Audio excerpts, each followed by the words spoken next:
Mbale Industrial Park, located at the footsteps of Mount Elgon in eastern Uganda, sits on a fragile landscape surrounded by swamps and rivers that connect to Lake Victoria, a critical component of Uganda's ecosystem. The park has grown and now is holding more than 30 factories, of which some hold heavy chemicals while others manufacture electronics. We have different factories here, but specifically in this place, we have a number of different processes, especially when it comes to pollution control. For example, when it comes to water, wastewater, we have wastewater which we generate from our production processes. All this water is not just released up to the environment.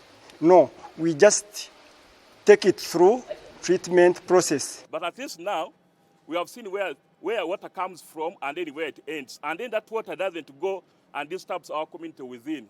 Again, that water is treated and then reused, which we appreciate that. But at the moment when we started, there was a problem of the environment. But now things have changed. In the past, the park has been dogged with the problem of flooding, which not only harmed the operations of the park, but also the people. The city and the park management have been working around the clock to ensure that water does not flow into the communities. As in Mbale City, we appreciate that because we had a meeting where they said that even the government had to contribute on Sino Industrial Park to see that that water is channeled well. And then most of the community members or the land owners within the community were compensated where that channel passed. Now, which means there was no noise. And then how they were compensated, the land was so big. Now the channel was done. Now the flooding is no longer there. Then the other issue of the treatment of the water. There are some tanks within the park where they treat this water from the start up to the end.